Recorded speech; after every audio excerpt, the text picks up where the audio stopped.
I had the opportunity to sit down with geoscientist Steve Beresford. It was a great conversation. He's one of the world's foremost experts on polymetallic systems. He's currently an adjunct professor at the University of Western Australia. He also sits on the board of directors and is chief geologist at Polymetallic, developing their Nisk project, which is stoked to be the world's next great polymetallic mine.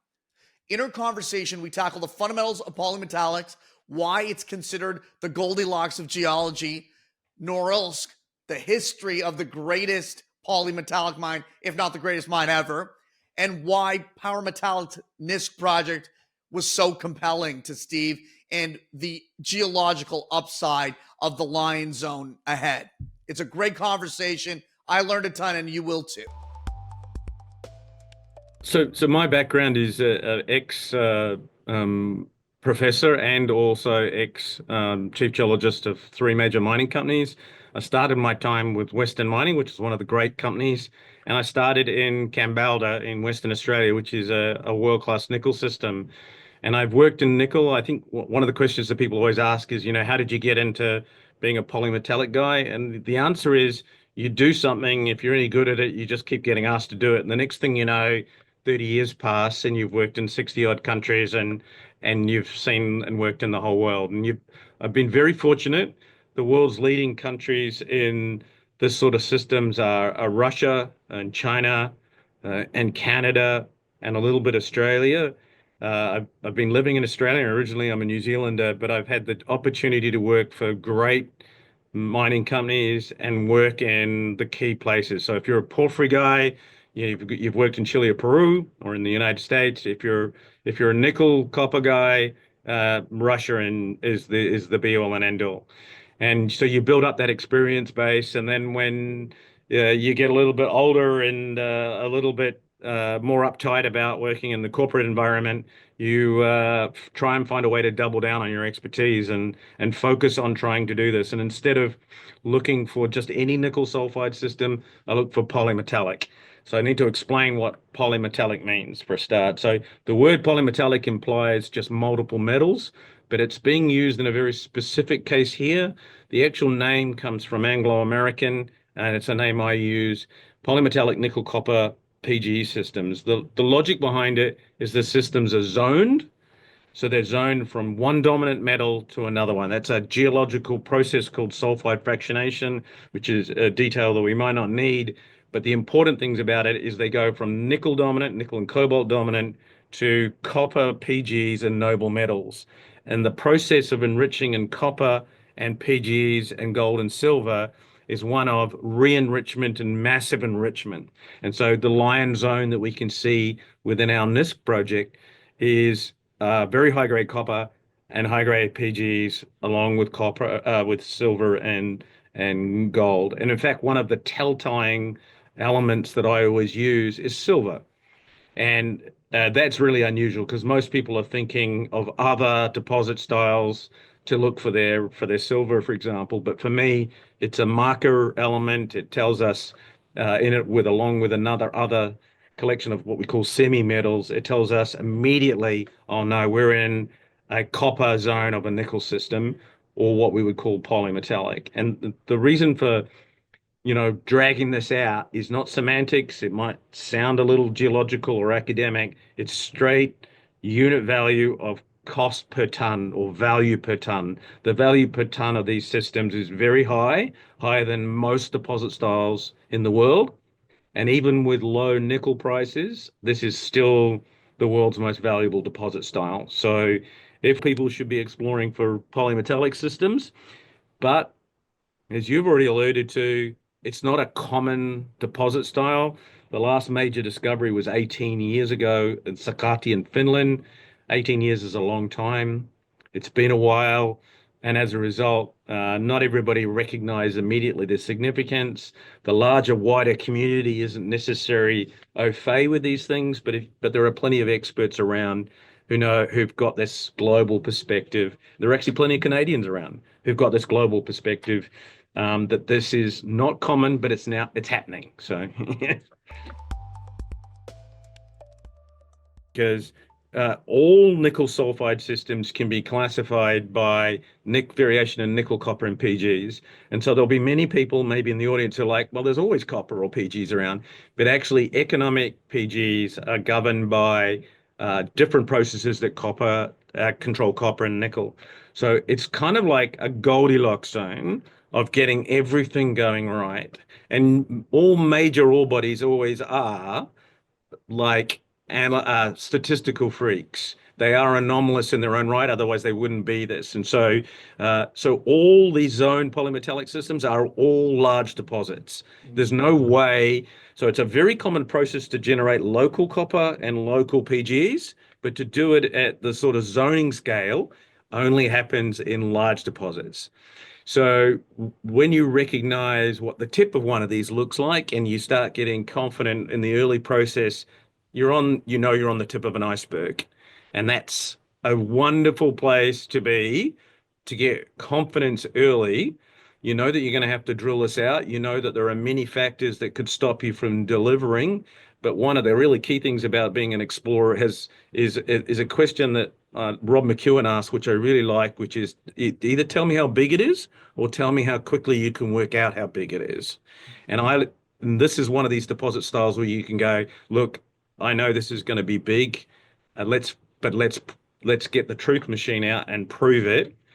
So what do I mean by big? So people tend to look and most nickel these sort of systems in terms of nickel equivalents. We're talking about copper equivalents. That isn't just market talk. That isn't just promotion. It's because our ore body is entirely dominated by chalcopyrite and cubonite, which are copper sulfides. The value is as a copper system.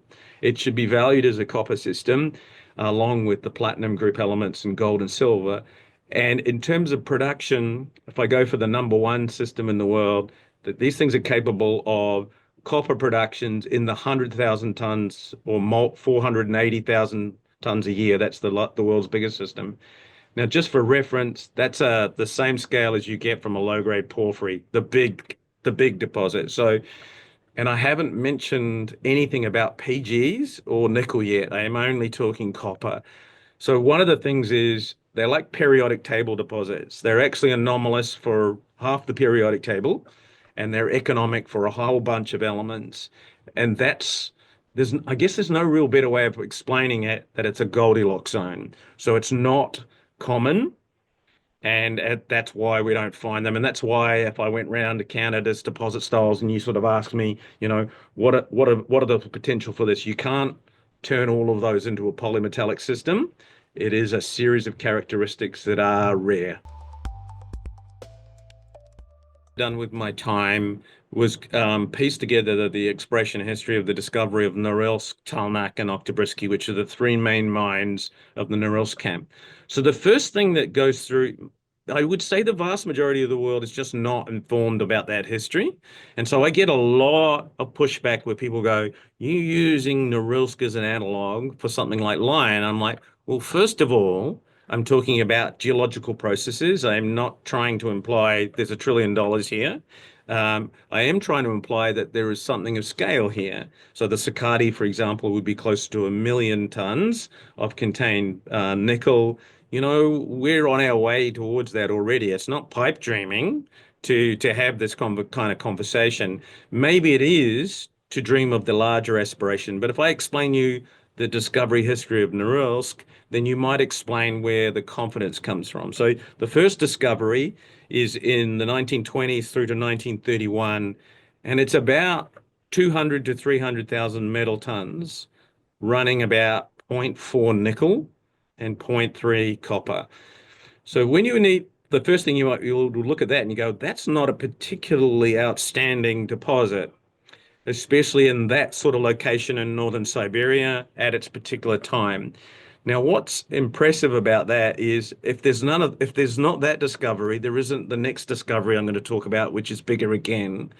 Nobody likes the concept that everything is bigger and better at depth, but the reality is of this story is the next discovery is Talnak, which is in 1959, 1960.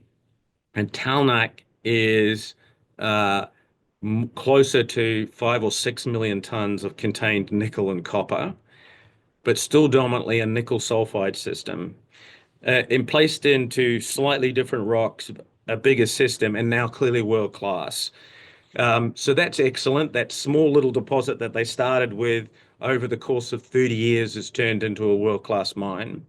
But who would have imagined that from the starting point of a low-grade, dominantly low-grade nickel sulfide system?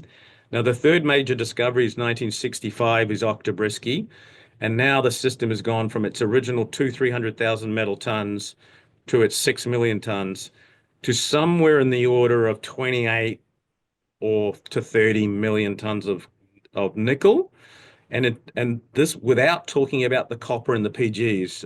So Oktyabrsky is the world's largest, second largest palladium deposit, largest palladium deposit, and the fourth largest copper deposit in the world. And and I haven't mentioned the word nickel yet again. So it's the reason why when I get pushback about is it this polymetallic thing, it's like, well, you could just value it on one of the metals if you would like. But if I put them all together, this would be closer to 100 million copper tons. And that, for reference, is somewhere in an in situ value of around $1.4 trillion US. And we can argue over some of the minutiae, and I'm sure somebody wants to argue about the minutiae, but this is in what we call the trillion-dollar deposit category, which includes Olympic Dam. So it's the really big systems of the world, the supergiants. Now, the message from that to take away isn't that we found Oktyabrsky. The message is the zoning processes at Oktyabrsky are copper at the top and nickel at the bottom. That's the characteristic of Sakati. It's copper dominant, and the early exploration is finding the copper and the system zoning to nickel dominant. In it, and Sudbury is another camp, very different geological origin, but that story is nickel at the top and copper. I'm not going to get into the weeds of why there's difference. There's actually a lot of geological nuance in there. The important thing is the zoning from one dominance of metals to another is characteristic of these systems, and that copper-rich system is just full of the periodic table. And that's what gives it you the higher unit value, as in each ton is just full of high-grade copper plus platinum group, platinum, palladium, gold, and silver, all hosted in chalcopyrite and cubonite. What does that mean? It's the same metallurgical process of pulling Sudbury out of the ground. I'm sitting here right on the border with Quebec. Our project's in Quebec. Ontario is a world leader. The Sudbury camp is, over 100 years old now, but it is a well-established, well-understood system. So metallurgically, we know exactly what's going on. We're not pretending that's a geological analog, but these things just don't happen rare enough for people to go, oh, zoned enough that what do I value it on? So the numbers we put out in the market are copper equivalent. Those copper equivalent are copper and the platinum group elements, gold and silver. All of those metals are in chalcopyrite. We will spend the next few months proving that at a metallurgical level so that information will be released. We've shown enough information so that people can understand if they want to do their own maths and put their own plugins that this is not like a low-grade PG system. So some of the highest hits of PGEs in the world in the last 10 years have come from the Lion system, and obviously some of the highest copper grades as well come from the same system. So that's what happens when you get into one of these kind of beasts. And one thing I've been very clear on right from the beginning is that Lion will turn into a nickel system as well, and I'm super confident about that. And some of the comments from some of our investors are, I'd like it to stay copper and PGE because that's the jewelry box. And I'm like, wonderful, but I'm still telling you it's going to change because I'm not going to tell you how big it's get because that would be making something up. I really don't know, but I do know that the system is going to zone and transition, and there'll be more nickel in the story. And we'll see how the world and the market responds when it becomes more nickel rich. But that's what this place is. It is a zone system. It's a really unusual story. It's one that Terry's told a few times, but Kenan, which is one of Terry's sons, had seen me on YouTube and basically reached out and said, "Look, you look like you've doubled down. You only do this. You know, can you come and have a look?" I actually get a lot of requests like that, and I usually decline them because, I've really set myself up to double, triple down on only looking for polymetallic systems. So somebody having a nickel deposit doesn't impact me. I'm trying to do one thing here. I realize that they're rare, and I'm just trying to do the best science and be the best explorer I can. So I've got projects all over the world. I'm really active in Central Asia. But then Terry reaches out and he was like, what about this? And I'm like, this is instantly what I want to do. And so my, for want of a better word, business model is I don't really care how I get involved in things. Some of these things I've been a founder. In this particular case, I've come in late. I've joined the board after getting involved in after a while. And I guess the short answer for this is I immediately know what this is. I know what I'm facing. Um, I know how to do this. So I know how I can add value, and I know that this experience is a little bit niche, and that it's not everybody's. And so I know that I'm going to spend a lot of time teaching geos, and I'm going to spend a lot of time on podcasts and with analysts and talking people through why this is different to nickel sulfides or why this is special, and hopefully my mouth can be caught up by the results as well. So I've watched us from the starting point. And, as the guys, I'll comment like, expect to see this kind of mineral coming through. And they'll go, are you clairvoyant? And you're like, look, this is just experience. I know this is what we expect to happen. This is where the confidence comes from. The confidence comes from I've been doing this across the world and I've seen all these systems. I've had an opportunity to work in many of them. Um, and so new deposits, new exploration always teaches you something new. It's not like there's nothing new, but at each step here, this has been what I expect.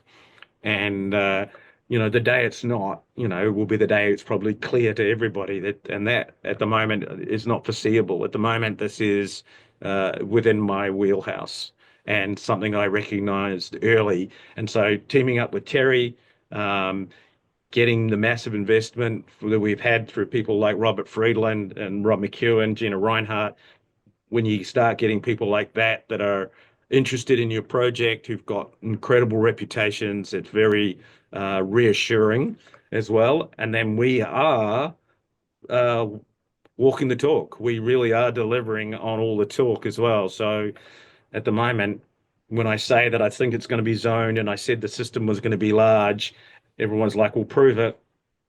That's what we're doing.